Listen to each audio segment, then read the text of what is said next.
This is the Pro Wrestling Illustrated Podcast. I'm your host, PWI senior writer Al Castle, back once again with my co-host, Brian Solomon. How's it going? Happy to be here as always, Al.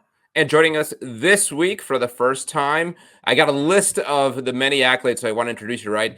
Co-host of Wrestling Observer Live, host of the Mid-Atlantic Championship Podcast, host of the Big Audio Nightmare, and the voice of the Wrestling News, Mike Sempervive. I got everything right but your last name. You know what? That's close enough. That is fine with me. You got all the jobs out of the way, so that's perfect. With folks like you, and this was also the case when we had what's his name, the Podfather, Conrad. Yes, Conrad. We had Conrad. I almost feel bad having you on because it's like as if you don't spend enough time in front of a microphone when you got a little time off. We have you get in front of it again. But thanks so much for joining us. We're going to be talking with Mike all things wrestling as usual. And a big weekend coming off of Backlash in Puerto Rico, a big show for them. You don't usually, think of Backlash as a major show, but that's kind of where WWE's these days, that it feels like almost everything they do is pretty big time. And speaking of major events, Brian, last week we were talking about how the on sale for All In would do, and now we know. We'll talk a bit about that. They sold a lot of tickets in those first several days, and also some developments with the World Heavyweight Title Tournament and everything else. Before all that, want to mention latest issue of Pro Wrestling Illustrated. Mike, I know you're familiar with this one. This is why we ended up having you on the show. You said some really nice stuff about the magazine and this cover, and I wonder how many people kind of get what we were going for right away. It's a generational thing, but obviously you got it.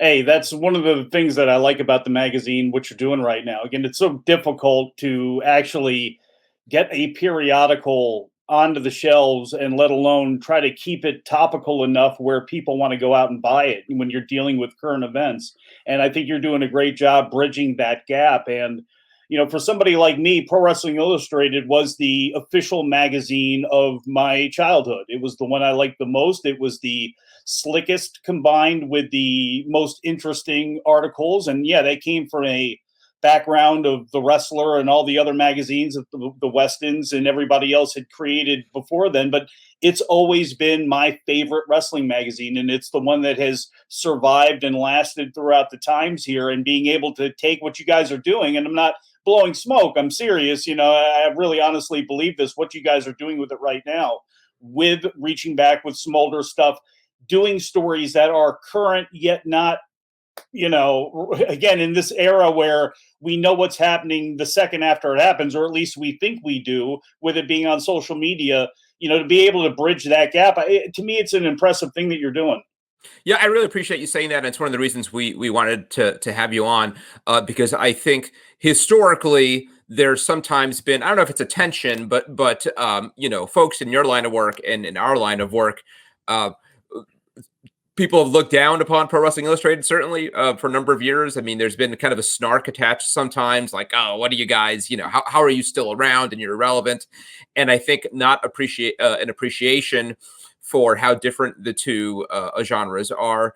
And also, I think acknowledging that we've had to evolve as well. So it was cool that you got it. Well, and those people make me petty as hell, because I can be that way sometimes. It just, because I came from right before the heavy internet era. So I read magazines. I watched territorial wrestling. I mean, that's how I got my information. Yeah, I listened to Rich Mancuso's radio show on WFAN with Jody McDonald overnight. And that came after Larry Katz's radio show in Baltimore that I heard. And then Sunday, WIP had one in Philly. So there was that stuff, and they'd have on Meltzer or Keller or Steve Beverly or this person or that person. But I got them and I tried them and I went, well, this is interesting.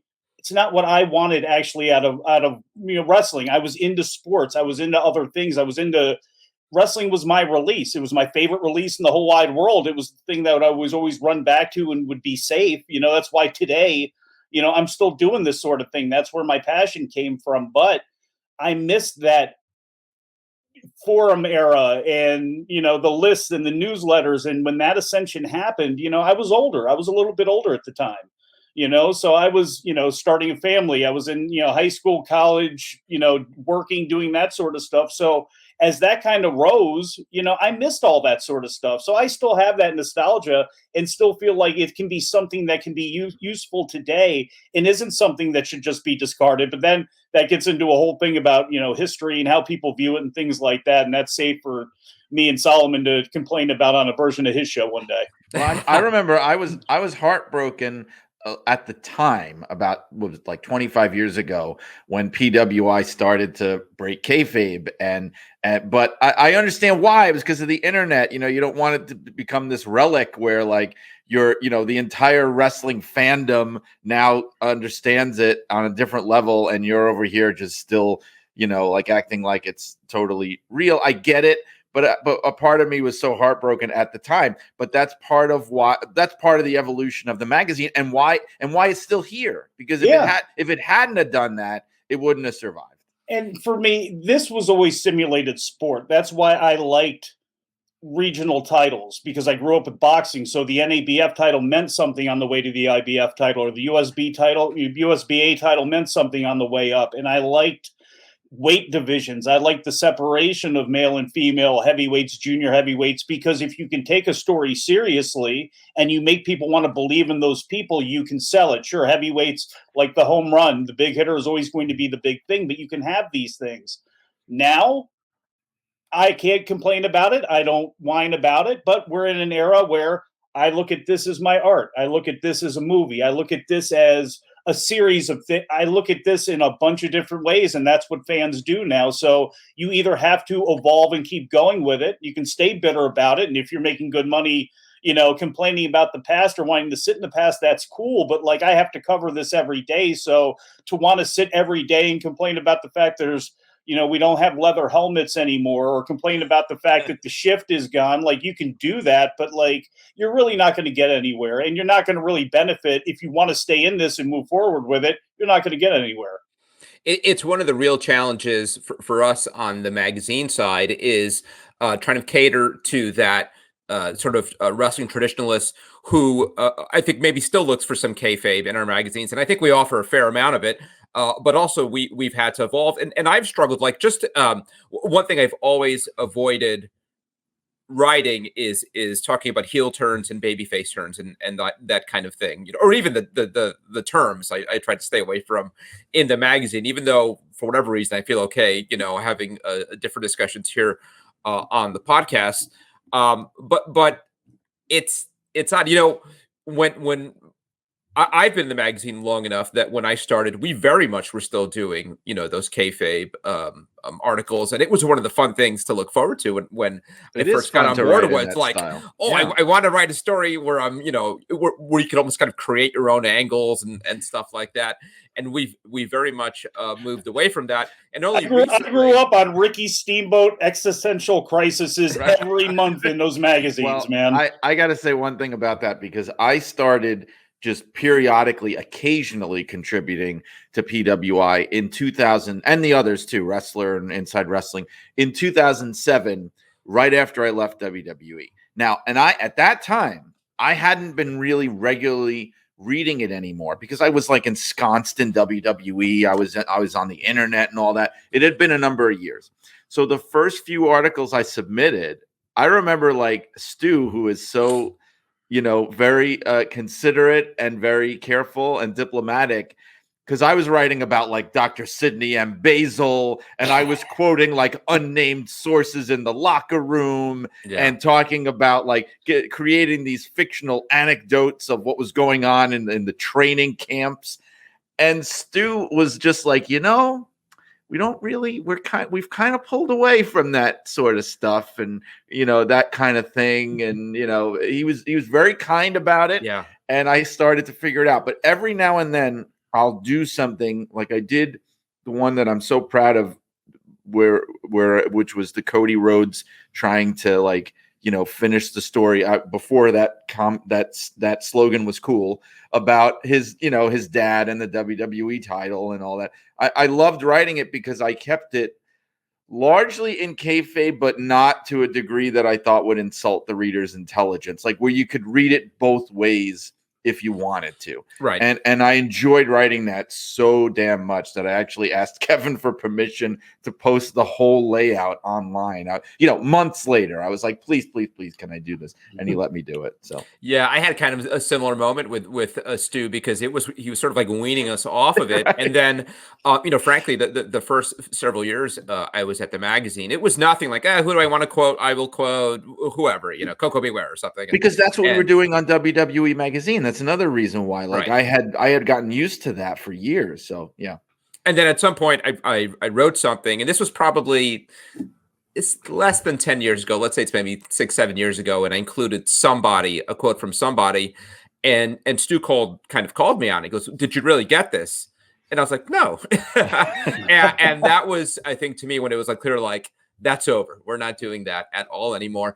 And I don't know how much folks realize that now, but all our hot seat interviews. I mean, if you see a quote in our magazine, it's legit. With one exception that I shouldn't even say that, but I had a little fun in the current magazine. I did a feature on Bray Wyatt, and the whole thing was about how the challenge of Bray Wyatt, or the difficulty he has getting over, is that the character is so out there, so unbelievable. And I wrapped it up with a quote from Sidney Basil, Dr. Basil, talking about, what's the quote that I have from him? Even in the colorful world of wrestling, some characters just don't ring true. So that was the fun thing. A little tongue-in-cheek nod to Sidney Basil. But that's where I think, like, and Kevin's been great, I think, about sort of like melding the two. And obviously with covers like this, and Kevin's also kind of, I think, done a great job of opening up the audience to more independent fans. Yes. who had a hard time finding the stars that they like anywhere, right? A coverage of them anywhere. So he's done a really great, and again, with a nod to the history and some fun and all that. So yeah, I think we're in a good place. I appreciate that you appreciate us, Mike, and your words again were very much appreciated and very kind. Anyhow, this is the latest issue. It is the June 2023 issue. By the time you're watching this, listening to this, the next issue should be available, at least the digital edition. It is our Supercards issue, talking about history. That's something that again Kevin brought back a few years ago, and we've had a lot of fun with. WrestleMania coverage will be in there, and a lot more. PWI-online.com. You could download it or order a print edition. Subscribe either to a digital edition or to the print edition, and save a lot off the cover price. Again, PWI-online.com. So let's jump into it, Mike. Before we get into current events, do want to talk a bit about, I guess you already touched on it some, but man, do you have a lot of podcasts going on. I mean, how much and you guys obviously work together. So that's at least one commitment every day, right? Yes. Yeah, that is every single day, no matter every night. What. I'd like to add to that. That is true. Yes, every what night. What is that process? Because I think it's there's not that much new in wrestling ideas that have been taken, and this one, as simple as it is kind of a new idea, and it's terrific. I mean, instead of like trying to like aggregate all your news from all these different places, one-stop shop, and you're kind of up to date every day with what's going on. Yeah, I had the idea because I was always a news radio listener. Grew up in the DC area. So WTOP was a traditional all news radio station, top of the hour, CBS News, 5 minutes after the hour, that starts the local coverage. Sports at the time was, whatever it was, 15 and 30 or whatever it was, and in business 40 and 20 and 40 after or whatever it was. But it just was, to me, a concept that I thought was needed, because every single day there are tons of review shows out there, and they're, depending on what you like, they're all good, whether it be Brian and Dave at The Observer, whether it be John and Way at Post, whether it be Voices of Wrestling, or on down the line. But it felt like, to me, and again, this is probably my age, and again, where I grew up and how I grew up, where there should just be something where you just get the quick hits of everything that happened, with maybe a little bit of detail behind it, but then that's enough to get you going to that podcast that you want to listen to. But when you're on your way to school, when you're on your way to work, when you're on the way to dropping the kids off, when you're on the train, what about those people? And I thought that there was a hole to fill there. And what I ended up finding was talking to Brian Last about it, then ended up talking to Brian Solomon about it. Again, it all helps that we're kind of from the same era and from the same media centers, where it was an idea that they had either thought about as well in the past or were for. And throwing Lou Kippelman into that mix and other people, it just was a perfect coming together of people that actually believed in a project that certainly punches a hole through something. I mean, there was a hole to be filled, and we, I think have a notch with that.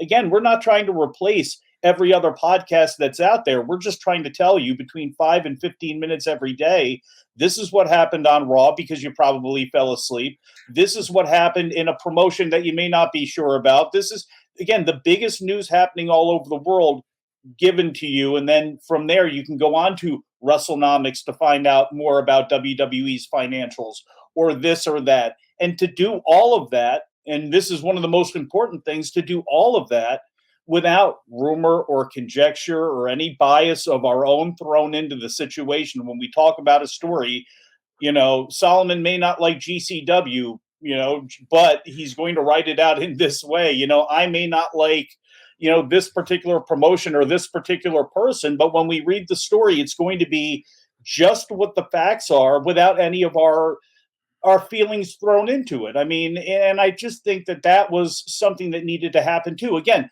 not that the podcasts that are more lengthy have anything wrong with that. Like, you're paying to hear Dave give his thoughts and his booking ideas in the moment of it happening. We're not here to do that. We're just here to give you exactly what it is and to keep it moving. Yeah.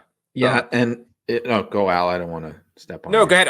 Obviously, both of you can comment on this. Maybe this question is more for you even than for Mike, and that's just. I mean, I obviously come from the news business, and I know that the biggest challenge can be editing yourself, right? I mean, when you're given a certain amount of space and you've got so much to say, and when you guys are covering a topic as broad as the pro wrestling business and everything that entails, Mike touched on, you try to keep it in the 5 to 15 minute window. How much of a challenge is that?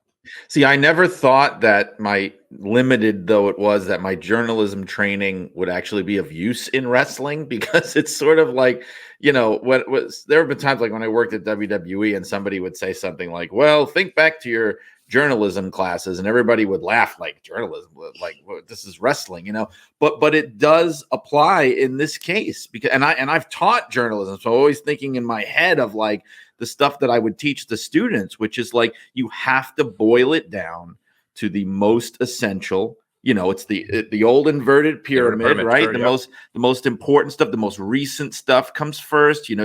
Sometimes you're writing backwards, like you have to resist the urge. Like, let's say you're talking about a pay-per-view or something. You got to resist the urge to like describe everything as it happened. That's not what you're doing. You're there to give the people the most essential stuff. And it's like, I take the same attitude. Like, if you're, like they always tell you, you're writing a story in the newspaper, right?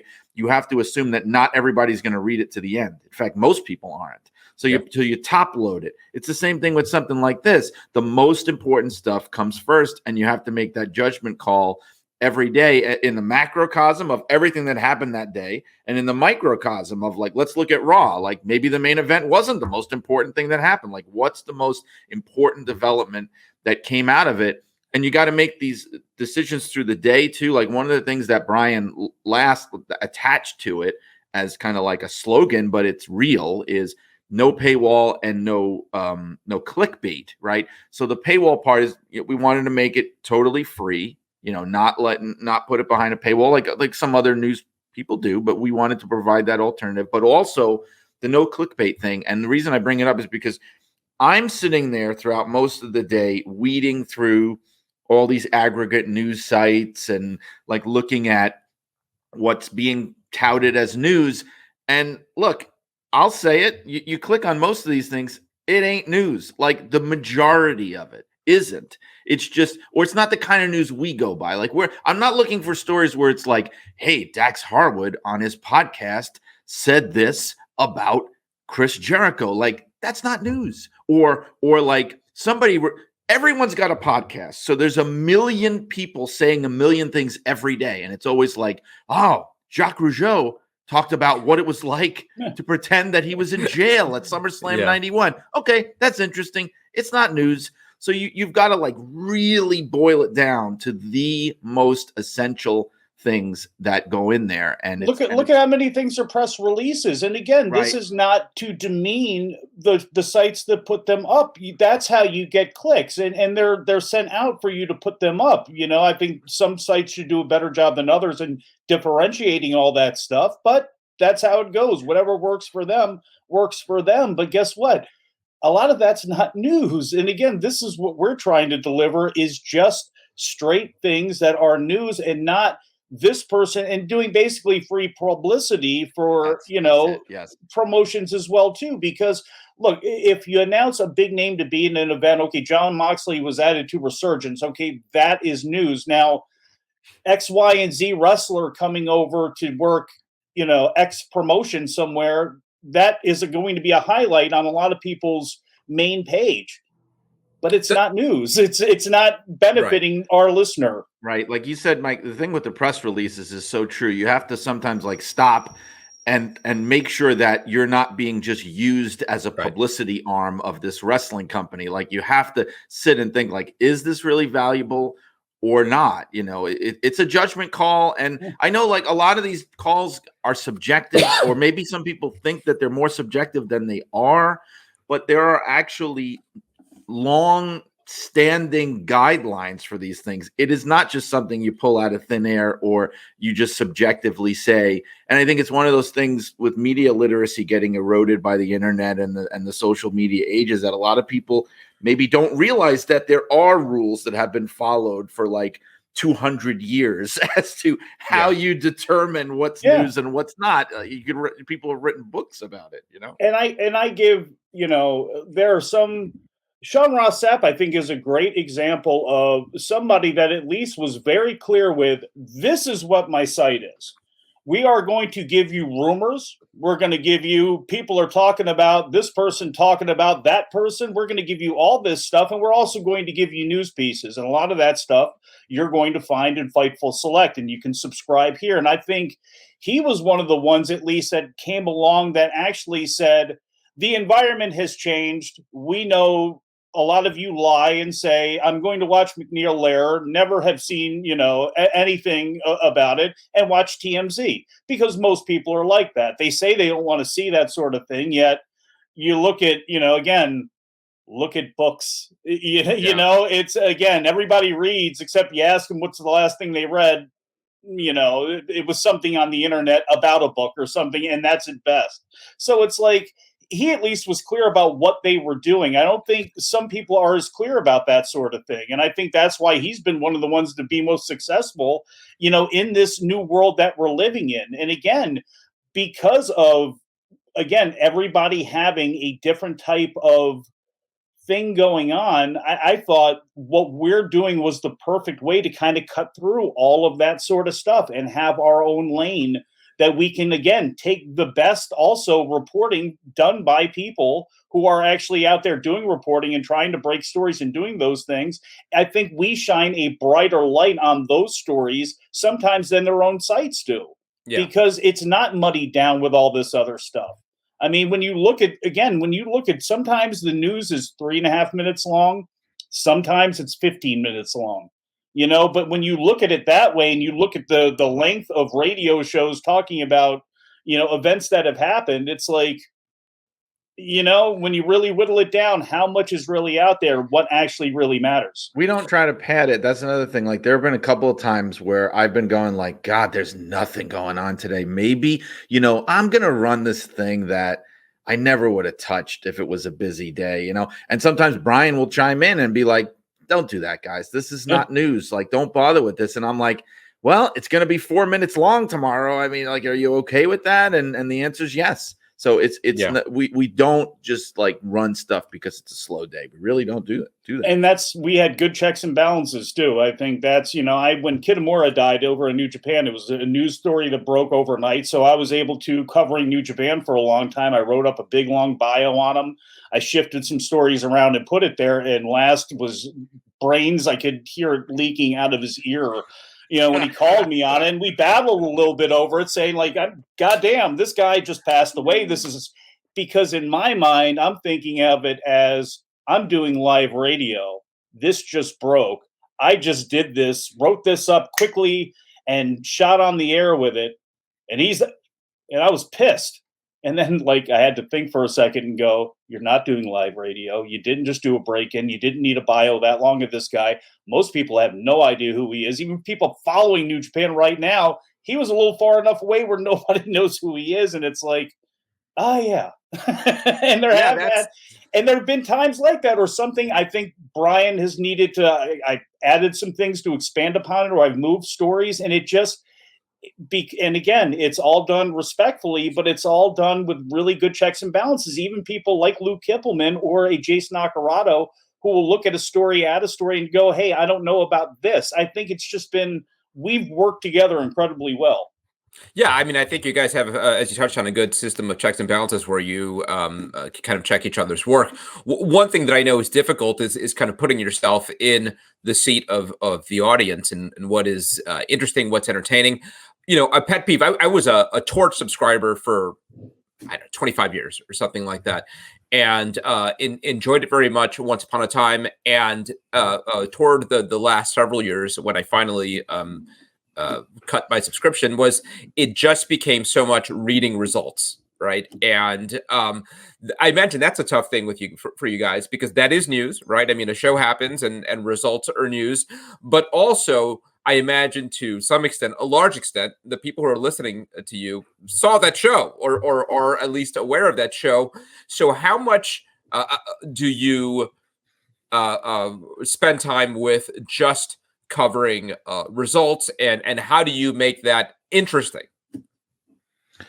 Do you want to answer? Yeah, go ahead, Brian. No, go ahead. Well, for things like that, there's a few things. So I never assumed that how many people have watched it or know what happened. I think in a lot of cases, it's surprising how many people come to it after the fact, especially with streaming or with Raw, where you're not watching every single show, or SmackDown, where you may not watch it every single week, Dynamite, whatever it is. And I also look at it, like I was saying before, like if I'm reporting on it as news, I'm trying to break it down to what's the most significant stuff. So even if you saw the show or you have a vague awareness of what happened, I'm trying to break it down as far as what are the most significant takeaways from this show. Like there'll be times where I won't even give the full results if it's like if 1 million matches happen, or like I don't report squat when they just have like Powerhouse Hobbs beat Jabroni Johnson in 4 seconds. I don't even bother to put it in the write-up, like, because I'm thinking of it like what is the takeaway? That's the thing. And also, look, there's usually other things happening. Now, if we have a show where the only thing of note that happened that day is really like SmackDown and Rampage, I get it. You don't want that to happen too often, where your whole show is just who beat who and who beat who and who beat who. But that really rarely happens. And there's even sometimes where I'll make a call, or we'll make a call that, hey, something bigger happened today than Monday Night Raw. I mean, most of the time on a Tuesday morning broadcast, we're going to lead with Monday Night Raw. But, if something bigger happened, that's the lead. And sometimes like Rampage will just be like a footnote near the bottom because it's not as newsworthy as other things that happened that day. You had WrestleMania and it wasn't the sale, but the merger with that was the same day. It was crazy. Yeah, it was crazy. And that's where we did the follow-up. And I was so afraid to do that because we knew that the sale was going to go through officially the next morning, right? And so I'm sitting there writing it up the night before, knowing Mike is going to record it like first thing in the morning, probably before the sale announcement goes through. So I'm writing it going like, oh my God, like the second this thing goes up, an hour later, it's going to need to be completely updated. Yeah. So part of me was like, do we just wait and do an afternoon edition like for once because we know this? And what we wound up doing was doing like a follow-up, like a special break-in, like breaking news, special announcement, right? Which I think we've only done twice. I think, didn't we do it for the all out brawl too? Like stuff coming out of that. We had like a follow-up during the day, or am I remembering that wrong? I'm not sure on that one, but if this was the second time we did it, that's been it. I mean, I was thinking the same thing. I'm going to record this thing and let's see how we do it. And, what we did was trial and error. We talk about if there's news breaking throughout the day, if it's of, enough magnitude, we will update. And this was one of our first chances to go ahead and do that. Certainly the first time in a long time to go ahead and give it that shot. And I think when it comes to even results, a lot of it has been trial and error a little bit. Let's see, okay, a couple of weeks, let me throw out there the WAPA WWC results just to get a fishing line out there to see, okay, is what's happening there matters? Is that, registering anywhere? If a show happens after Brian's done, because again, a lot of those GCW shows run late, I'll go ahead and look at it and go, okay, how big was this show and what happened on it? Where does this fit? Same thing when it comes to the Japanese stories.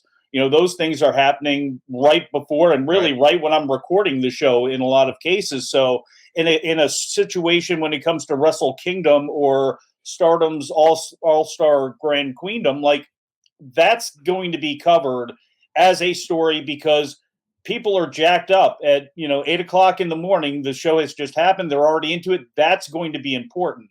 Whereas there are some other times when shows are happening overnight that it's easier to wait a couple of days, even if there is a title change or something like that, or not wait a couple of days, but wait until the next episode, because again, it's not going to change anything. The balance of of the wrestling world isn't going to be shifted by what happened, and it can go ahead and wait till the next episode. And also by doing it that way, if anything comes out about it afterwards, especially if it's taking place overseas, we have more of an idea on what took place, if somebody was concussed or, this happened or that happened out of it.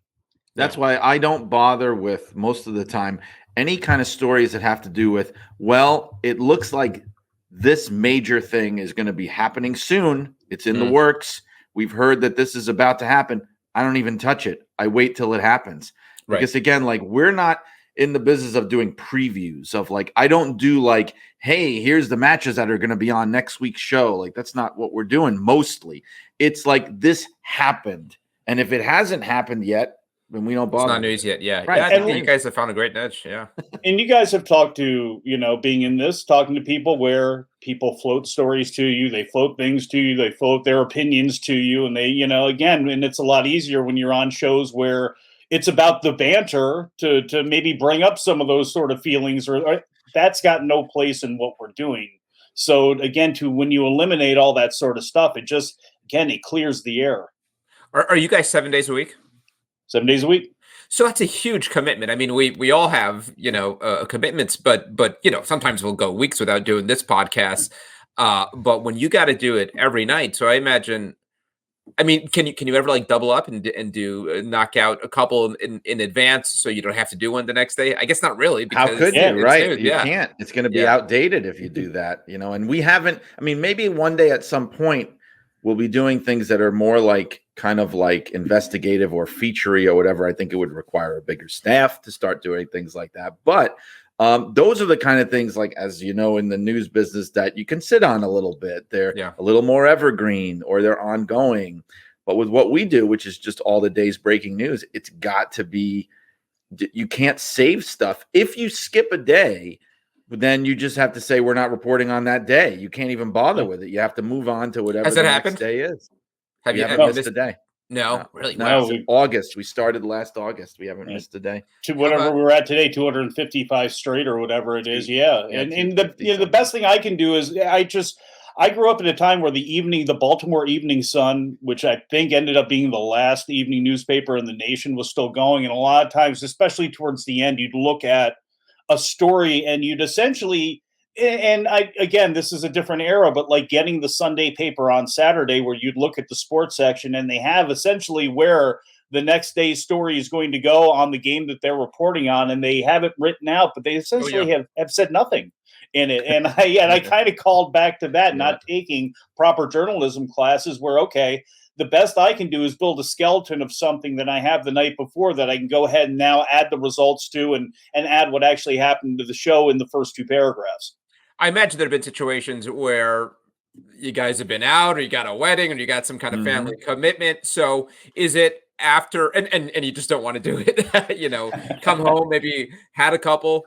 So what is that process again of having to do this?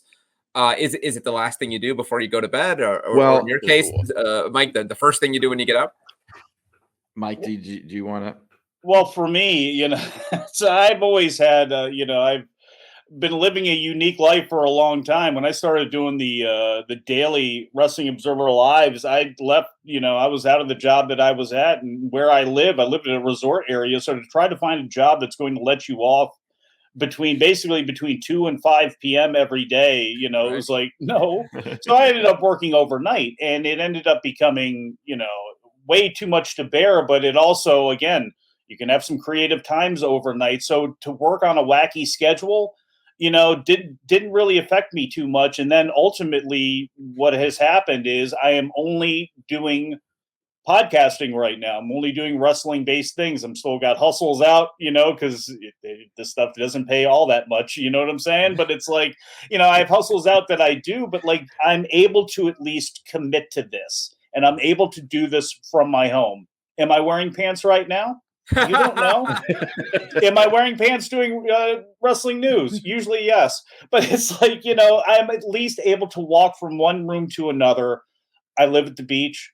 That's going to be something throughout the summer here because, yes, I live at the beach, but then we will get up, drive an hour south, go to another beach just because that's what we like to do. We'll get up at like 5 a.m. and just drive down there and then spend the entire morning there.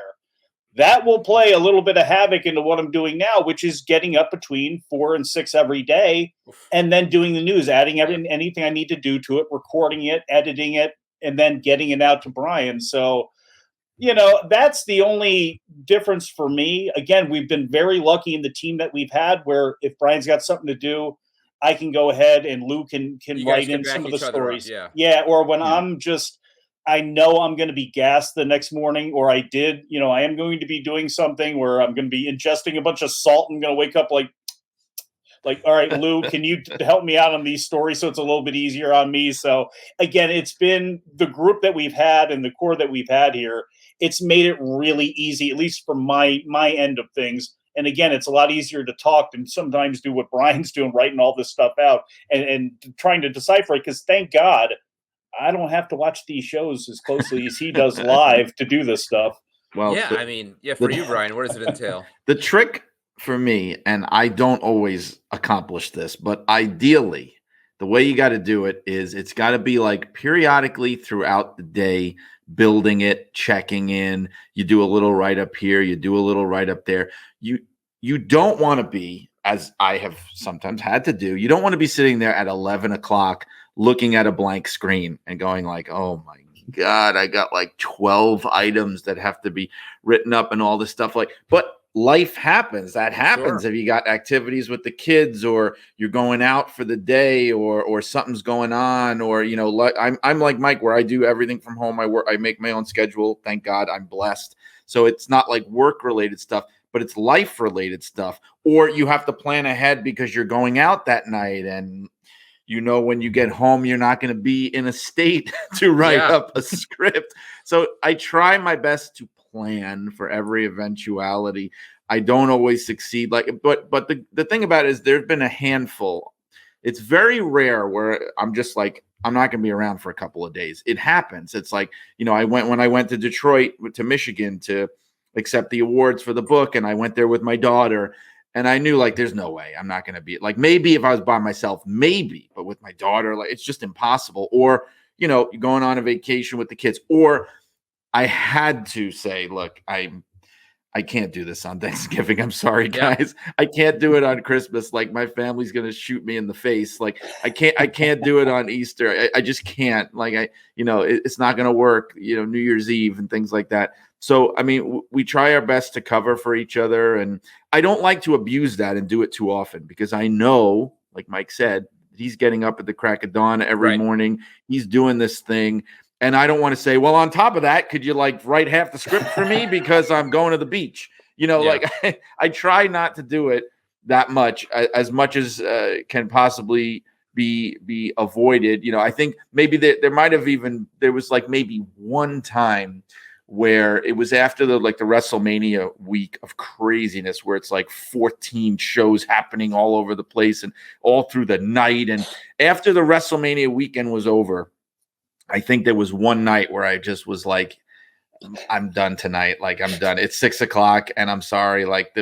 That's all I could do. I'm going to Brian Solomon, your brain is like a sponge and every once in a while you need to wring it out.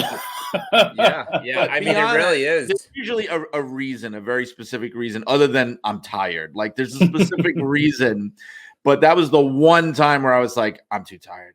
I'm sorry. I can't do it. I've been up until 2 a.m. because my thing is, I don't want to get into my life story here, but I get up no matter what happens. I usually on a weekday have to be up at 7:00 in the morning because I'm getting my son ready for school, putting him on the bus because my wife has a 9-to-5 job. So she's not always, or she can't do it, So and that's 7 at the latest, that's sleeping in, So I never have the option to be boy, it was a late night. I didn't get done writing the script till 2 a.m, which happens sometimes. So I'm going to sleep in a little bit. Nope, I can't. So that's the biggest struggle. And that's another reason why I try to avoid that by periodically working on it through the day, because there's no mercy. There's no break. It doesn't matter when I get finished and when I get to bed, I'm getting up at 7:00 in the morning the next day. So you gotta plan. It's planning. And the challenge of all this, I think, for both of you, and this even, I think goes for all of us who work in wrestling, is that you do this because theoretically you like wrestling, right? But when there's that much of it and there's that much pressure, I mean, are there moments where it makes you hate wrestling? I mean, I imagine you could only take so much. No, Wrestling Observer Live does that for me. So it's a cathartic thing. I have to say, because that gets a knee-jerk reaction from me. I love what I do. I love what I write about. I'm the kind of person I can't apply myself to things I don't enjoy. I'm terrible. It's impacted me in my professional life, in my academic life. I cannot apply myself to things I hate. So if this was anything other than wrestling, I would be running. I would be like Bugs Bunny, jumping through the wall with a shape of myself, a hole in the wall, and running as far away as I can. But because it's wrestling, I genuinely love doing it, even when I don't want to do it because I'm tired or it's oh my God. I push through it because I love the material and the content. That what you guys just said, though, made me laugh, because there will be times, though, where I'll look around, I'll be looking for stories, and I'll see something and I'll be like, oh my God, why did that have to happen now? Oh my God. And if it's one of those things that I got to talk about on Observer Live because it's gotten in under Brian's skin, it's because it's hard for me to fake it. And if I don't want to talk about something or think it's an incredibly stupid thing we're talking about, and he can push my buttons again. We've been doing stuff so long that, it's like doing it with family where you hate them sometimes, but you do love them, but they know how to twist the knife at times and get you. And it's some of the stuff we'll talk about it's I can't believe that people care about this stuff. But then it's what am I complaining about? I'm talking about wrestling. And frankly, I know why people talk about ratings, because I remember when ratings actually did matter and when it became a big thing during the Monday Night Wars and how it never left. And it became just this obvious Pavlovian thing where people want to know they'll say they don't want to know about the ratings. And then if you don't give them, they'll ask, where was the rating? Why didn't you talk about the rating? Is it part to plant a flag because people just want to play? Sure.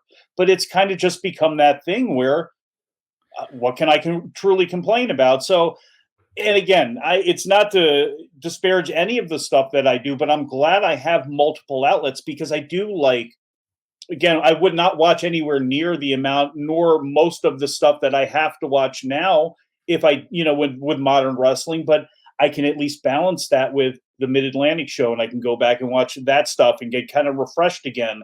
I can talk about just the news that matters, which again helps. So I have multiple outlets.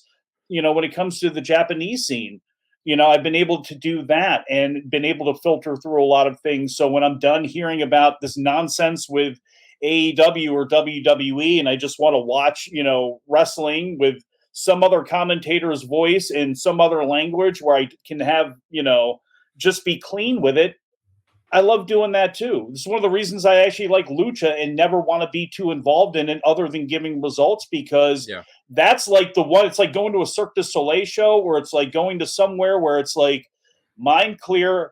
They're doing, they are wrestling, but it's like, I don't have to think about politics or nonsense. I don't have to be Dr. Lucha, I don't have to be Cubs fan or Fredo Esparza. And, I'm sure they look at stuff that I cover and go, you know what? I'm glad I don't have to do that either. Yeah. Speaking of WWE and AEW nonsense, we should probably get to some of it. But I love this stuff. I mean, I think we should be doing more of it here. I mean, talking about the actual craft of what we do, and I think you two are the perfect people to talk about it with. So, that was fun.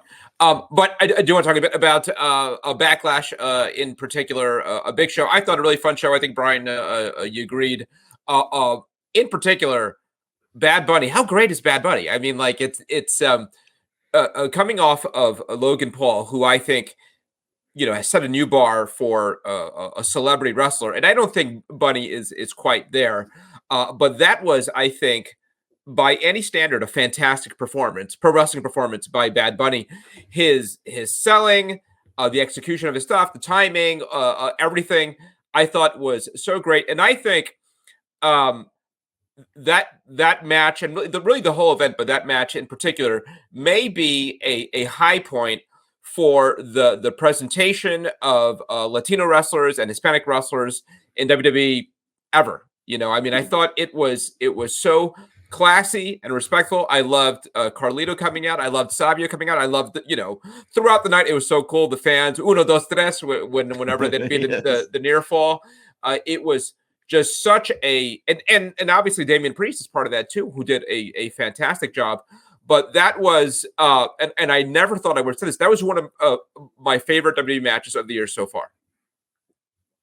Yeah, I think that the crowd, that show especially shows you that the crowd is so much a part of the show. And I don't mean it in the sense of like, this is awesome. I mean, like, enough of that. Like the energy that they give and the real enthusiasm. Like people were joking and saying like, aren't these people tired?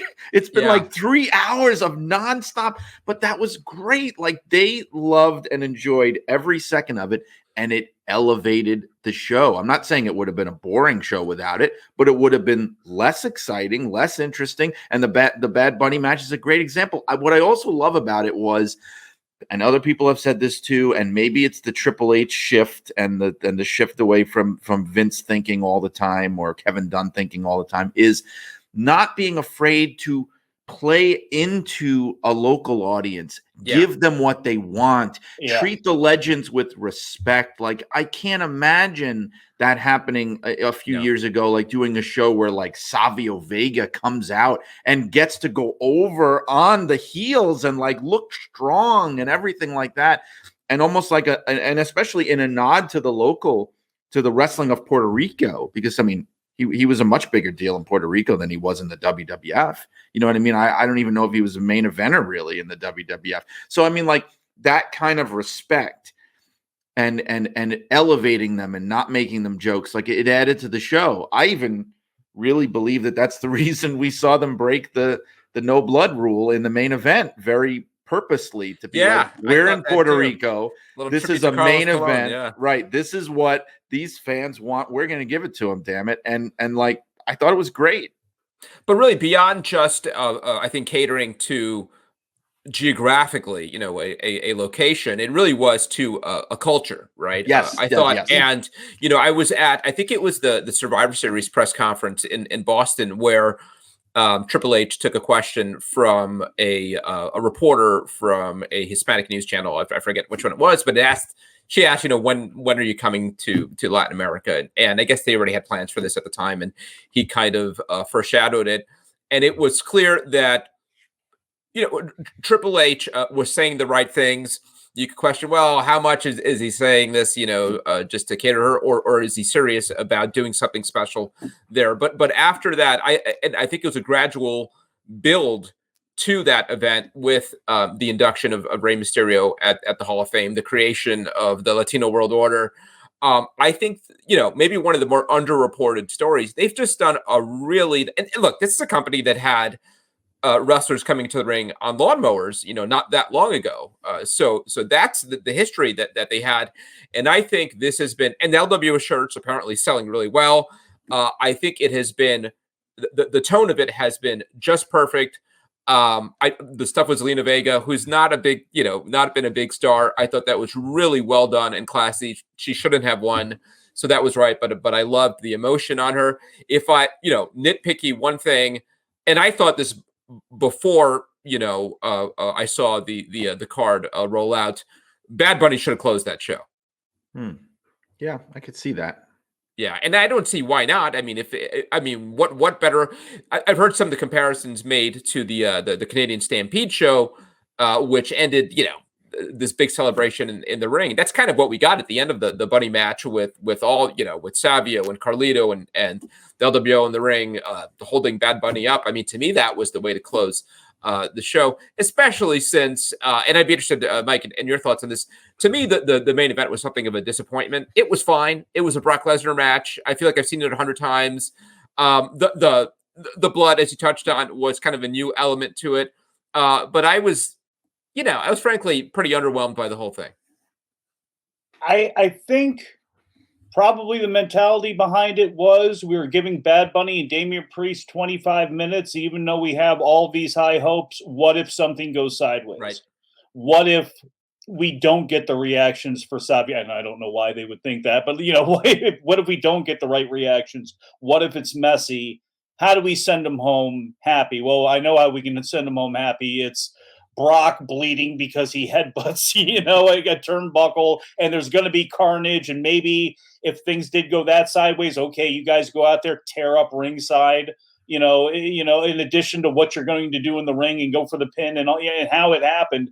I think they provided themselves an out by doing it that way. Ultimately, they didn't need the out because everything was pitch perfect. And we'll see going forward on the LWO. I'm naturally very cynical on it. I come from a time where you had all of these, all of the Spanish language broadcasting was out of Miami, and you had this big Puerto Rican and Cuban influence, and people would be, Mexicans don't like this because they're not Puerto Rican. And we've seen this weird thing happen already with the LWO where it's like, it's the same thing. And they have the Puerto Rican colors on the LWO flag now. So I think they've done a nice job of sort of like melding it all together. Yeah, but what I would also like to see is, okay, is there any other Puerto Rican talent you have in the system now you'd like to go ahead and maybe feature on as well too?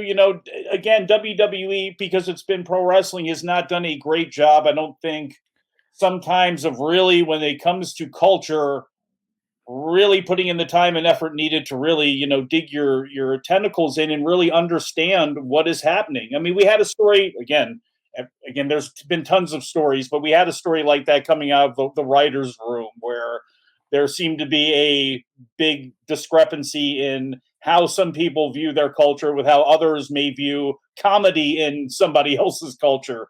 Again, that's a story for a different day, but I'd like to see what they do here because already it's like, I can't wait to get back to Puerto Rico. How many guys do we have in the developmental system? And it's like, okay, you can't manufacture something like this. You have to work for it. You got very lucky with the fact that you hadn't been doing anything with Zelina Vega, and you were going to Puerto Rico, and you were doing this thing with the LWO that helped to facilitate that moment.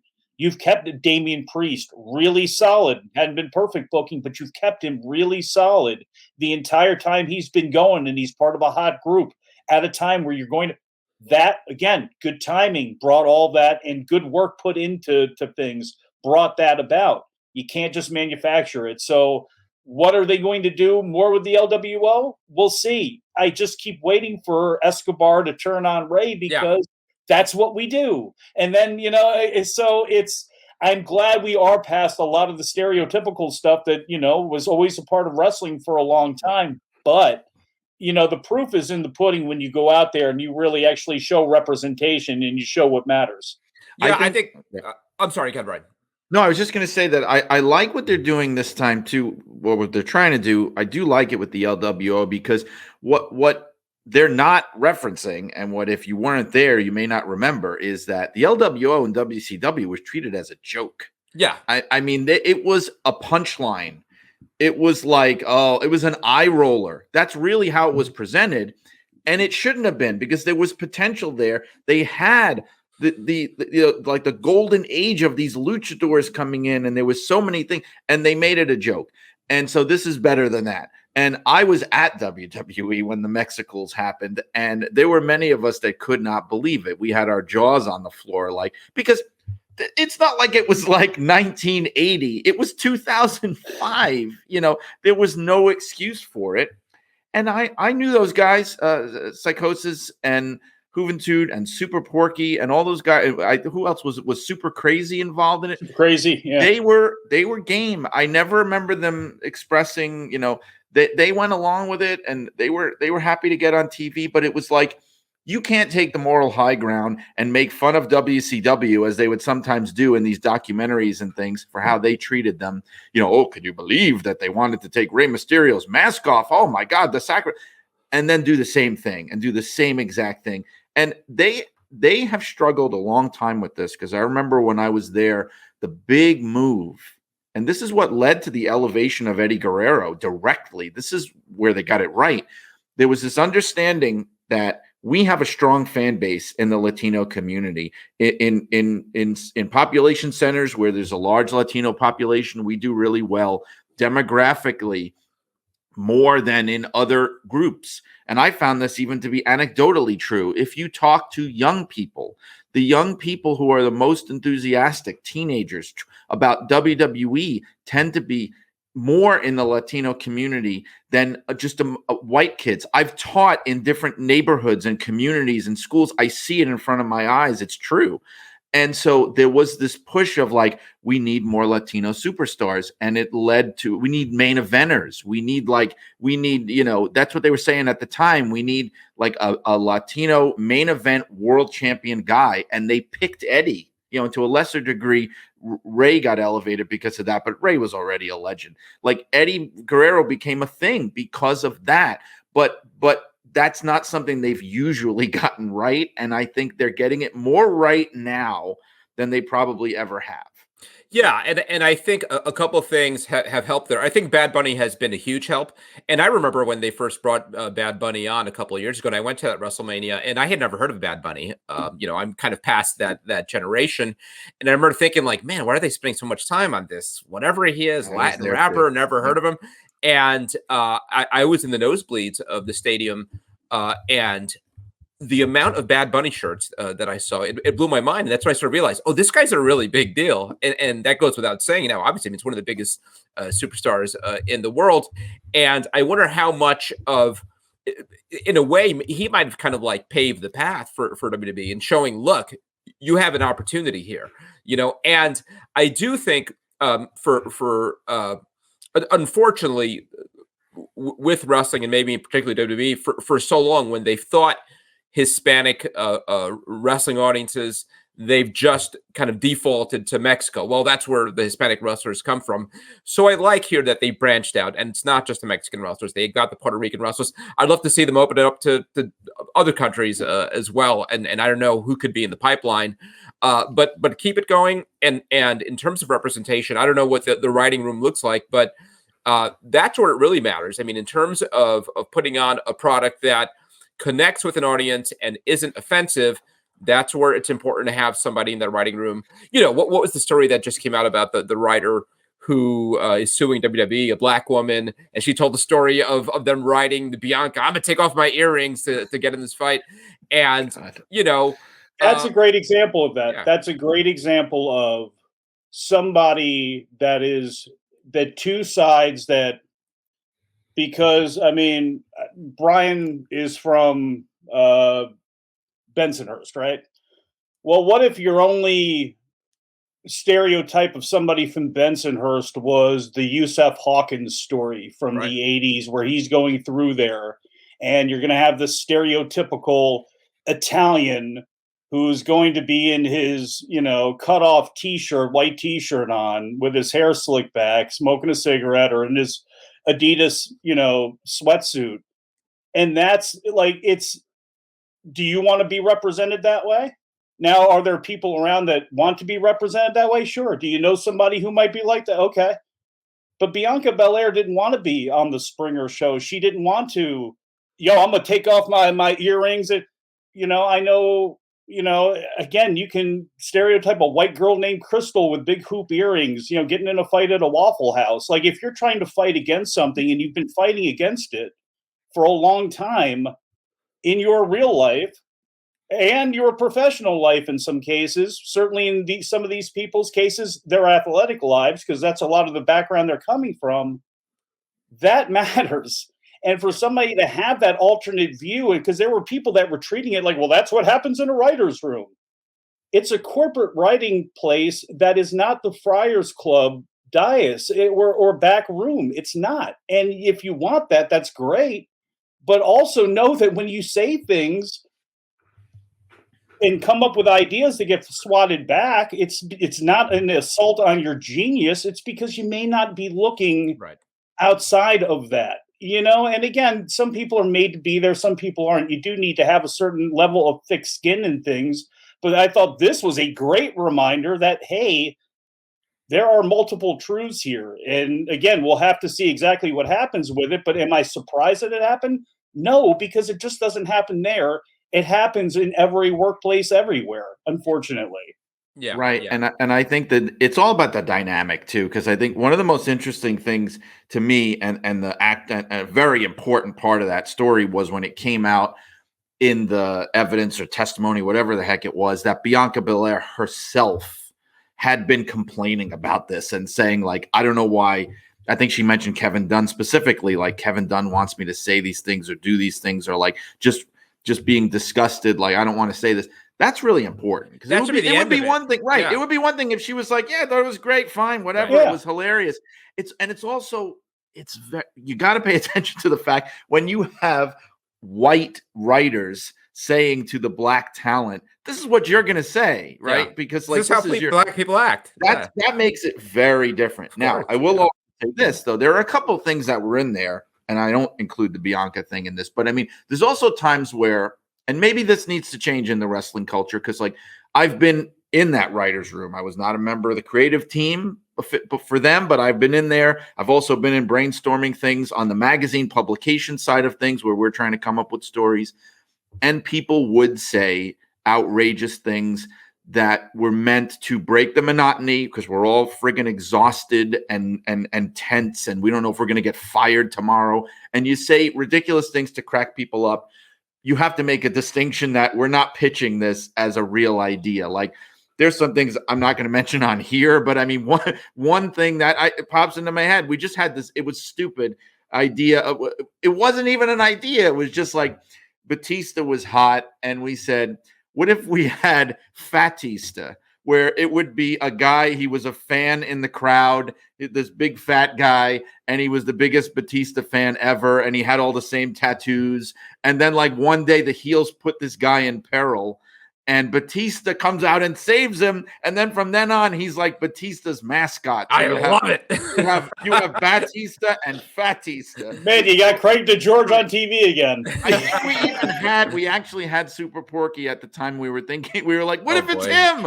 We didn't literally mean, hey, we're going to bring this idea to Vince and Brian Gewirtz. No, we're just. I think you would have loved it. We're just like, and that's one of the safer things that I actually feel comfortable mentioning on here. Yeah. But it happens. That does happen. And so sometimes you got to gauge it a little bit. But again, maybe that needs to change too, you know? Well, it's just, to me, it's just a reminder that you got to evolve a little bit, and you got to remember to check yourself, and you got to remember to go, okay, do we need a new set of eyes on this? Right. You know, if you're, again, because if you're and again, the writer's room is much more diverse now, but still, when it comes down to, if you're a 70-year-old or a 65-year-old white guy from a certain time, like, I'm happy that I don't know all of my son's music, who is, 15 years old, and I don't know. I shouldn't know. I shouldn't like a lot of this stuff. I should have to look in to go, what is this? Because you got to evolve, and you got to stay up with what's happening and what's taking place. And you got to know too, again, who you're around, when you're around, and when it's time to, say things. Because again, too, people that are coming out of comedy, stand-up comedy, and out of that sort of environment, I mean, they will joke about everything, about their best friends, about their family members, and kill them. You can't do that with everyone. You just can't do it in the environment. You got to read the room. You have to read absolutely. The room. Like what jumped out to me was the person who, like, I couldn't believe it when I first read it, but who, like, said something about, well, Mansoor, we're going to reveal that Mansoor was responsible for 9/11. Yeah. And I'm going, like, my first reaction is like, who the heck, like, in what world would you think that was okay, or that was an acceptable idea? And then I also thought, well, maybe it was one of those things where it was somebody ill-advisedly, in a misguided way, trying to make a sick joke to break up the room and get people to laugh. But you have to read the room. You have to know the room. Like, that's not, like you said, Mike, you're not in the back room at the Friars Club. You're not on stage at the Comedy Cellar. You have to read the room if you're going to even make a joke like that. And you also don't get that much of a benefit of the doubt when you've got the track record that WWE had. They did do Muhammad Hassan, which wasn't that far off from what you're describing. So, but anyhow, I think a lot of people did themselves a lot of favors Saturday night in terms of turning a page here. I mean, I think Damian Priest looked like a star out there. I hope, that was, to me, kind of a coming out party for him. I think you could say the same for Zelina Vega. Not so much her performance. I mean, I think she is who she is, but showing her in that light, being treated like a star, probably helped her a lot. And the Puerto Rican fans, I mean, like, I'm thinking WWE's going to want to go back to Puerto Rico and maybe not wait that long when you've got a crowd that is not just that hot, but I mean, knowledgeable, kind of like popping in the right place. It was exactly what you want in a wrestling crowd. They didn't like Bianca Belair, though. Yeah, that was unacceptable. It was a little odd. Yeah. But I think they did themselves a lot of favors, and I'm interested to see where it goes from here.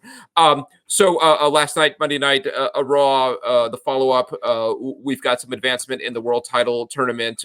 We already have half of it, I guess, already settled. I'm surprised they're moving this quickly, but Seth Rollins is going to be challenging for the World Heavyweight title for the Raw World title against somebody coming out of SmackDown, ostensibly, it sounds like.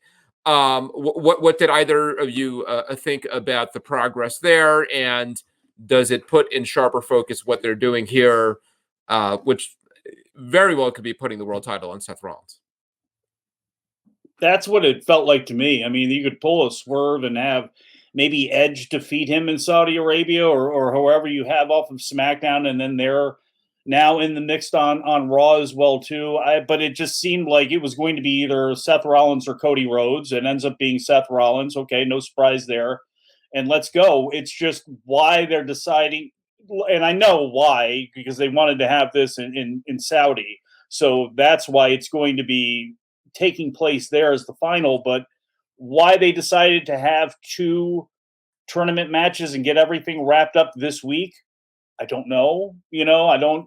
Is that because you got so much on the table for the bloodline on SmackDown that you just want this to be a 1-week thing and out of the way, and then you can promote it more on Raw because we got this going on over here? I have no idea. I don't know how they're going to fill the time leading into it, but it's not a title I like. This is not a storyline that I am for. I wish they would be doing this in scraps and fights to get to Austin Theory and to Gunther and use them as the way to get things up. But that's not in the era we're in. They're selling these things. They're giving them away to licensing them to footballs and universities. So for them to come up with this and have another championship, it's just for them. it's just where we're at right now in the world of WWE. That it's like we can pull this stuff off and poof. And people go, AEW could, because AEW can't do that, and they shouldn't do that. But this is what WWE can do. They're able to pull it off right now, and people, the hardcores, can complain about it. We can talk about whether it's a good idea or not, but it's an idea that they have, and that's what they're doing. Yeah. And you know, Al, I've talked about it at length. My thoughts on the brand extension and having multiple world titles. WWE is the only company that does this, you know, that has like more than one world champion in a company, or that tries to come up with all these esoteric names. Well, this is not a world championship. This is the WWE champ. Well, what does that mean? This is the universal. Okay, so he's the champion of the universe. Like what? These are world champions, right? So they're the only company that does it. And I feel like at this point now in 2023, I have to say, the idea of a brand extension feels like such an outdated idea now at this point. It's archaic. It comes from a time when WWE had no competition, so they had to create it. Like, that time doesn't exist anymore. Newsflash. They have competition. They don't need this. I've said it. It should be all hands on deck. But as far as, look, they are doing it. That's the reality. The belt is beautiful. I love it's like the best of both worlds. You want to have your giant logo, but you don't want it to look like crap, or you don't want it to look like a giant ring. Okay, so you have a really nice belt. Awesome. I think what they're doing with getting it all out of the way, like you said, the first thing I thought of as to why they might be doing that is if they have a plan, let's say, for whatever it's going to be, Seth Rollins versus, I guess you'd have to say, Edge. I'm not looking at the field right now, but there was one other person that I thought Lashley could be maybe a guy. But so maybe then the thinking is, we want to build very strongly this match, and we're going to take the two guys, and they're going to be doing a lot leading into it. It's going to be a big angle, create kind of a feud rather than just this is how the bracket rather than just well, they're the finalists. Like, you want to maybe create a storyline between the two. Now, as far as, like, again, it's making lemons out of lemonade and the best of both worlds. If they're doing it, it is somewhat intriguing to have Rollins be the guy, because then you've got, you know, Roman Reigns is the universal champion, the undisputed champ, whatever the heck that even means at this point. And then you have Rollins as your world heavyweight champion. Well, that's intriguing given their background. But again, why is it intriguing? It's intriguing again because we're thinking about unifying it. We're talking about the two Shield guys wrestling each other as to who is the world champion. So I don't know. Maybe that's the end game here. They wanted to create more of, well, we already unified it, so what do we do now? Well, we come up with another one and we unify that. I don't know if that's where they're going with it. I mean, it's confusing as hell, but at least you have a built-in angle of some kind between the two world champions. That's the best I could do with it. You know? And the other bit that was kind of a relief, as crazy as it sounds, is seeing Cody not advance. Right? Oh, yes. And it was very well done handling how to get him out of that, because the show started with, and I was just like groaning audibly, like he probably could have heard me from the arena, was like, oh my God, are we supposed to believe that this guy wants this belt? Why? Why would he want this belt? But again, he's out there and doing the promo where talking about how he wants to win this title. And I started thinking, like, oh my God, please don't put it on this guy. That's the kiss of death. Yeah. And thankfully they had a plan to get him out of it, because I understand where they're coming from. You can't not include him, because then that looks weird too. It's like, why is Cody not involved in this? Or are they trying to say that he's not one of the top contenders? So you have to involve him, but they did it in a way where it builds the Lesnar feud. And I still have to say, I mean, I'm glad he went over in Puerto Rico. He needs to continue to go over. They can't pull any funny business. This feud is intended to keep Cody strong. And if it has any other purpose, then I'm sorry, then the conspiracy theories are true, you know? I'm sorry, go ahead.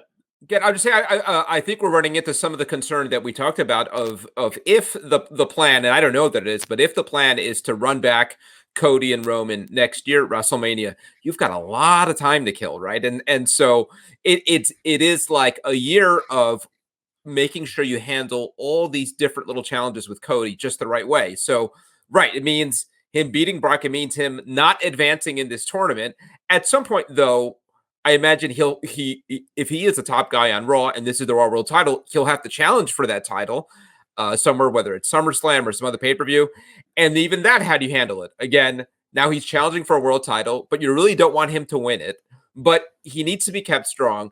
So it's kind of a mess. And I think the answer is you should put the title on Cody at WrestleMania 39. It's just the mental gymnastics are exhausting. Yeah, I mean, I was one of those people. I'm willing to take the ride. Like, okay, you've told me we're not ending the story here. And I love the whole thing of, well, if Cody wins it, then what do you do? What do you do with anybody who wins the title? And Paul's saying it, it's just like, what do you do? Of course, you know what everybody knows it, but that's what he had to say. That's what everybody had to say, because this is what they've been doing. And it's not like they didn't have this in the pipe, that they weren't going to split the titles last year. And they decided to go, again, things went the way that they went.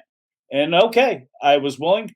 Don't give it to Sammy. I thought that would have been crazy, even though people went for it. I'm taking this ride. I'm willing to take this ride with you. But I'm also interested to see how you keep me invested as a fan and as a viewer, because at some point, this thing's going back to Cody. It's got to go to Cody at some point, because we've got to get to Cody and Roman. And do you do that through the title? The only other way you can do it is him not have the title, and then it goes through the Royal Rumble, where he gets to choose. And then what do you have out of that title that you've now been defending for a year that he doesn't even want, even though he's been on that brand the whole time? It's just, I think, just did one thing too many, having this world title and not concentrating. But that's not what they do. I'm just interested to see how they keep me invested. You have 3 months out of Brock. I mean, you have what you already have done. You could even have Brock win, or you could have some sort of disputed finish or crazy finish in Saudi Arabia, come back with it again where Cody can stand strong and Brock goes back to Manitoba for a while. So it's like you have some room there, and you have some things now that there is going to be a hard brand split, at least for right now, if you're going to be serious about this, where you have some other objects that are going to be thrown in his path. But it'll be interesting to see how you come back around to it with that title and getting back to what everybody is sitting there waiting for, which is Cody and Roman again. And I think with that world title on Raw, the thing is, I will say this, and again, this is my compromise way of thinking, but it would be far more harmful for him to get this belt right away, right after losing to Roman. That's where the big harm comes. I don't think it's as harmful, and I think it can be used to build the angle if he gets it later on at some point, wins it from somebody, because then you could at least say, okay, I got this thing. This is great, but this isn't the one I really want. Like, I know what I really want. I beat it from I won it from so-and-so. I'm the top guy on Raw, but this isn't what I really want. Right. And then you can go into Mania saying it's the Universal Champion versus the World Heavyweight Champion for all the marbles, blah, blah, blah. Even if you eventually break them up or whatever you want to do, but at least then it lends more weight, more gravitas, more, to that rematch that you want to do. I don't have as much of a problem with that as just because if it happens right now, then it comes across like, here you go, little guy. Here, it's the consolation. And you're already doing that with Seth. I mean, you had Seth go out there and go, okay, you don't want to face me. Okay, fine. I'll take this one. Right. That enraged me. His promo of how excited and thrilled he was to have a chance to win this belt because he can't face Roman. Again, why would you want that? That's such a cop-out. Why in the world? Why has no one asked the question of why on SmackDown, why did Paul Heyman, since Roman would love to have this belt, but he can't compete for it, then they did have SmackDown people, and none of them are named Uso or Solo that ended up being a part of it. So it's like there's holes you can punch through on this thing just because of the structure of what it is. Yeah, that's all feeling a little bit like Vince McMahon, and we've talked about that over the last several weeks. But there's these little the hints that are dropped that he is very much back in the mix, and that little thing of this is the Raw title, only Raw guys will compete for it. Last night we see the whole second half of the tournament happening on SmackDown with SmackDown guys. Feels like a Vince kind of audible, and I don't know that it is or it isn't. But yeah, I agree with everything you said. Real quick before we head on, I do want to talk a bit about AEW. there was a lot of questions about how many tickets they would sell in Wembley, and they sold a crap ton. Right? What are they up to? 60,000, something like that. I mean, this place is gonna look like a WrestleMania. You've got on one hand the AEW haters, both kind of dubious whether it's legit, whether these are bots, whether this is Tony Khan bought them all. I mean, we know that, right? He bought all of them. And then I think on the flip side, you have people maybe overselling what this means. This, it shows how big they are. When the reality is, even Impact did some huge buildings in the UK because it's the UK, and over there's kind of a novelty factor over it. So, Mike, what do you think? What do you make of it? What does this say about AEW's place in the wrestling landscape that they did as well as they did selling those tickets at Wembley? Some of the last week where people were just, complaining about WWE and backlash and then this and that, and then complaining about AEW. And it's like at the end of the day, there were happy fans. There were happy fans in Puerto Rico that have been entertainment starved and certainly wrestling starved, for quite some time. Big time wrestling, even small time wrestling starved. It is tough down there. Again, with everything that's going on down there. Yes, you could talk about for a WrestleNomics episode, or if you wanted to look at this from a hard news, like, all right, the subsidies they got, and forget about all that. Look at it as a wrestling show. People were thrilled. You were happy as a viewer. Even if you don't like WWE, it was an easy watch. It was so easy, and you got fulfilled out of something. Same thing with AEW. I don't know what aesthetically the building is going to look like, but I know it's going to look good. And I don't know what matches they're going to put in the ring. And from our artistic point of view, it may fail miserably. But you know what? For right now, they went to a place that has been starving for them to show up.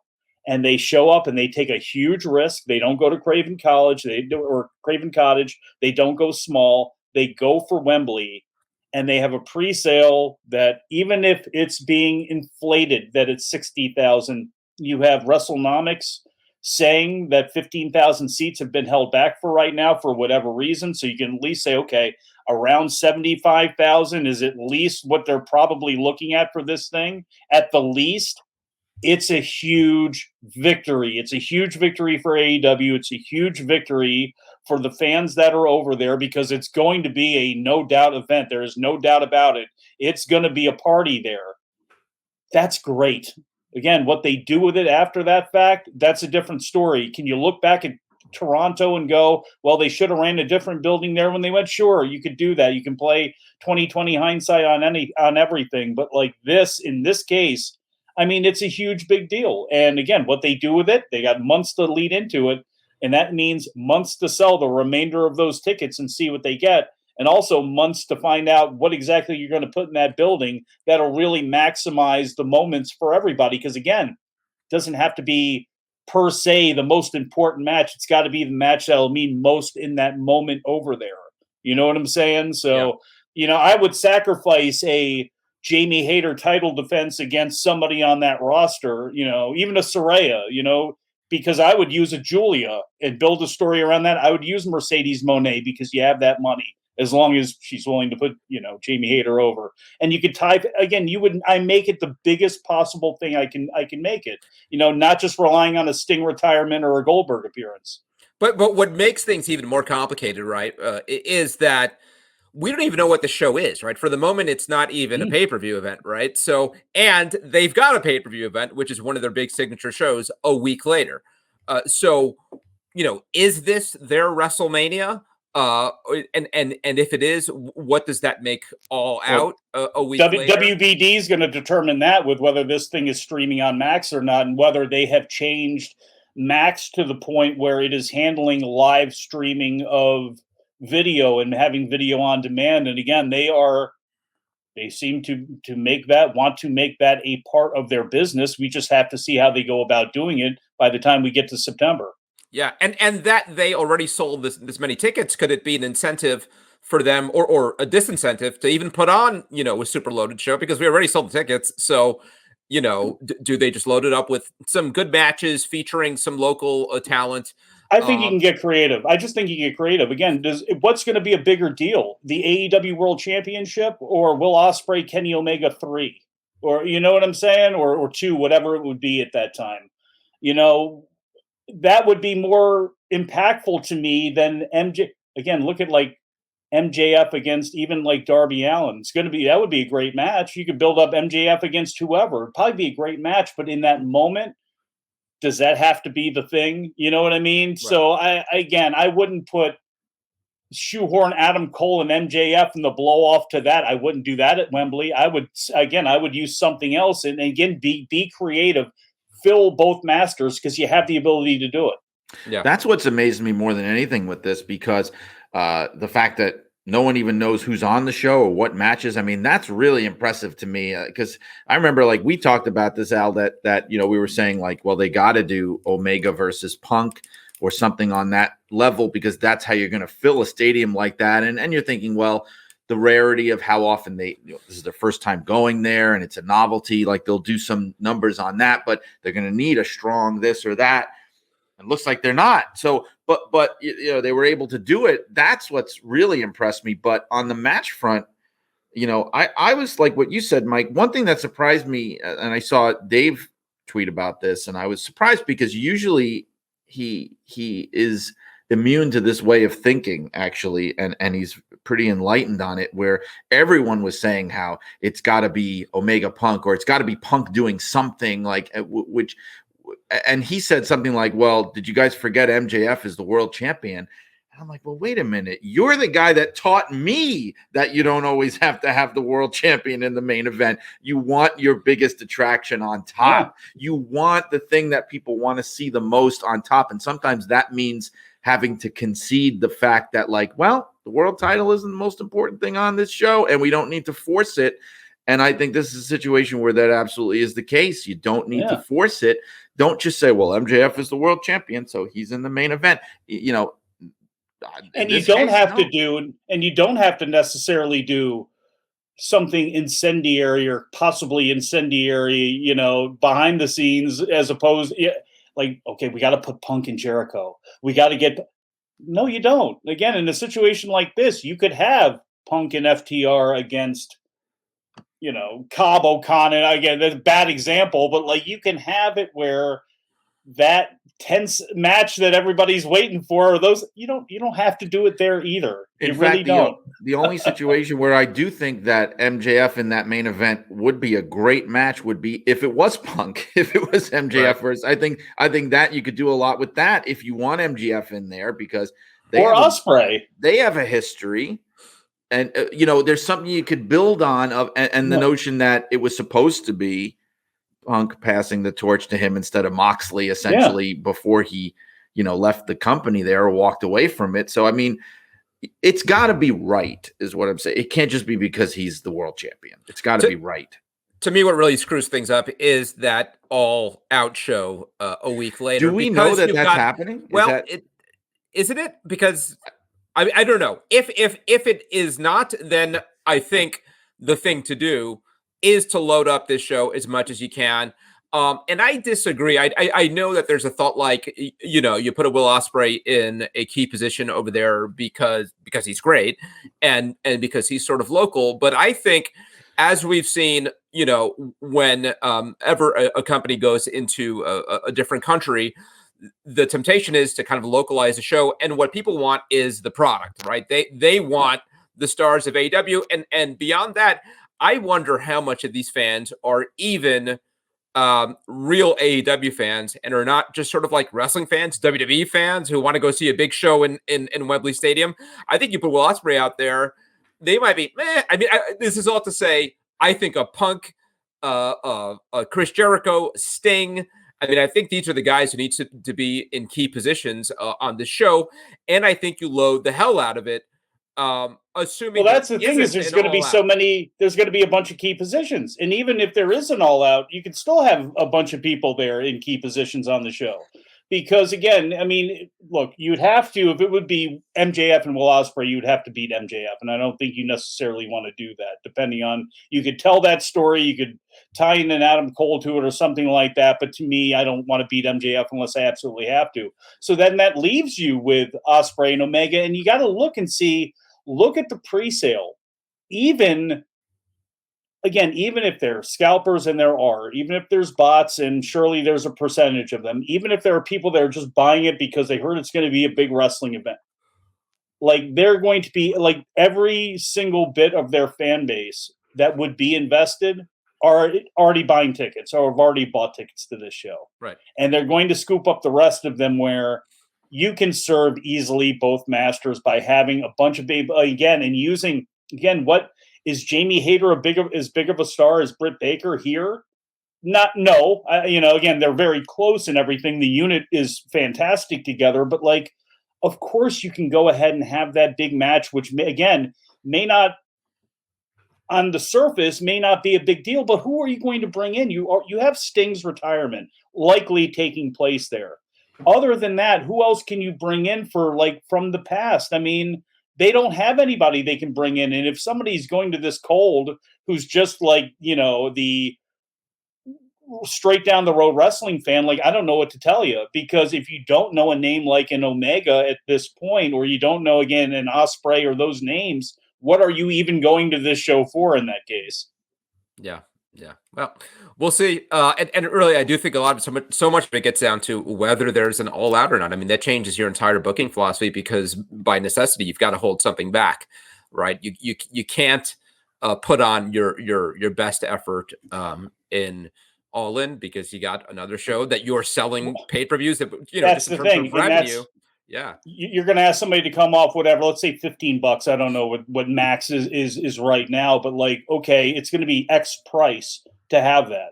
And then you're going to have the next week, okay, what are we at right now? $59.99. I don't know. I got thrown off with the Tank Davis fight ended up being $89.99. They're up to that point in boxing now where if we can sell anything, it's going to be $90. It's half a year of Peacock to watch one AEW. Basically, yeah. Yeah, so we will see. Anyway, we've been talking for a while here, guys. Thank you so much. I could do this all day, obviously. Mike, we talked a lot about your different projects, so why don't you go ahead and promote how can people follow all the things you're doing? Okay, follow me on Twitter at Sempervive. I've tried to not use that as much, although Twitter's the only thing I've ever actually found that has been useful, and I've been able to like enough because I can just mute and block people and keep it moving. But I've been trying to use Instagram more, so you can follow me there too, at Sempervive. And I would really like it if you followed the Mid-Atlantic Championship podcast, which you can do at Mid-Atlantic Pod on Instagram, on Twitter, on Facebook. I've been really increasing what's been going on Facebook and Instagram a lot more and putting up things there. It's my passion. Jim Crockett Promotions, Mid-Atlantic Championship Wrestling. I came around in the Dusty era, but I was just a fan of the history of the entire product. I love it to death. And I get to go out there and, keep some of that history alive by posting pictures, posting articles, telling people about wrestlers from the past, telling people about guys like, Dick Bourne and Mike Mooneyham and other folks like that who are out there, doing articles and have websites out there, just trying to, build them up as well too. And, just celebrate Jim Crockett Promotions and Mid-Atlantic Championship Wrestling, because a lot of what we talked about today, has got its roots right back to there. Big fan of Steamboat and Youngblood against Kernoodle and Slaughter. And, what did the road to Greensboro give us? It gave us, the idea for Starrcade. It helped, do that. And FTR talks about, again, you go back to the Midnight Express, the Rock and Roll Express, the tag team. The tag teams that we know today were nurtured and began, and all their influences go back to what took place in Jim Crockett Promotions. And if you're a fan of Patreon and kicking out a couple bucks, $5 gets you in the door at patreon.com/Mid-Atlantic Podcast, where I'm able to do longer form articles for the first time. I haven't done that in forever. So I'm actually able to write at length about, these things that I talk about on the podcast. The only thing I can do is point to Mr. Solomon when I say, because I have not released the tag team story of Jim Crockett Promotions and the history of tag team wrestling and how we got to, the road to Greensboro. I did a long form on that, which I think was very insightful and really important if you want to go back, for anybody that's interested in the history of pro wrestling, to go back and have a guide as to, again, just facts that happened. And it to me, it's a great reference tool. And I've tried to do some unique things like that over there. So patreon.com/Mid-Atlantic Podcast. You don't want to pay for anything. You just want to hear me talk for free about modern wrestling. Of course, you can do that at WrestlingObserver.com, Figure4Online.com, where you can sign up and hear Wrestling Observer Live, get all the archives to that show. We're live every single day. If you have TuneIn on the TuneIn app, or it's available in a zillion places for free streaming on Twitch and YouTube every day, 3 p.m. Eastern Time, Wrestling Observer Live. And then also the Adam and Mike Big Audio Nightmare that has been focused on talking about Japanese wrestling and the Japanese scene now for a long, long time, since 2006. It came out of the old Paresu Power Hour radio show where we talked a lot of K1 and Pride and, everything that was taking place in Japan. It's a spiritual successor of that, where me and my friend Adam Summers talk about what's going on in Japanese wrestling, a heavy focus on the bigger companies, New Japan, All Japan, Noah, Stardom, to a lesser extent Dragon Gate, but mostly focused on those promotions. So if you're looking for the original podcast talking about Japanese professional wrestling, it was the Adam and Mike Big Audio Nightmare. And another Patreon thing that I do for the guys over at BlackWrestling.com, Bulls in a China Shop, myself and Vin Forte and Cal Davenport helped set this up over at the Ringer. Him and Fam and Math and Mimi and Drip and everybody over at BlackWrestling.com. We do that for Patreon members. You can either pay the 1 or pay the 10. They would like you to pay the 10, of course, but you can check that out as well, too. So I think that's everything I'm doing right now. Oh, yeah. And the wrestling news every single day, 7 days a week. No clickbait, no paywall, just the wrestling news. How many more podcasts do you have to record today? 2. 2 more in addition to this.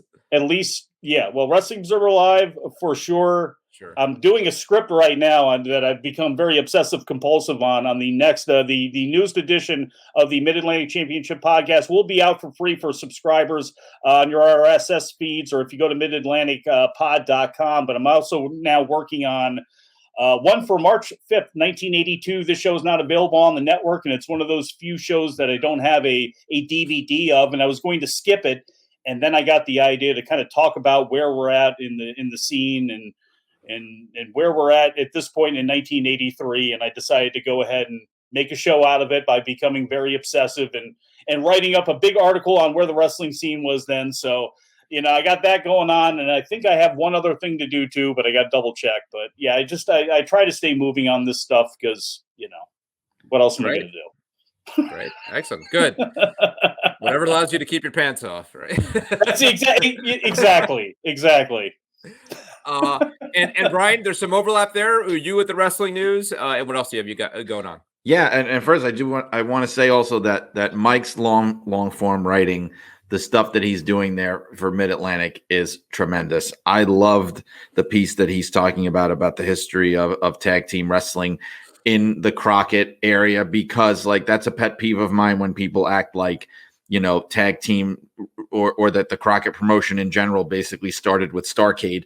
And Mike goes back to the 60s talking about, I think even before that, talking about the great tag teams of that scene in that area in the 50s and 60s and how it was a tag team territory into the 70s.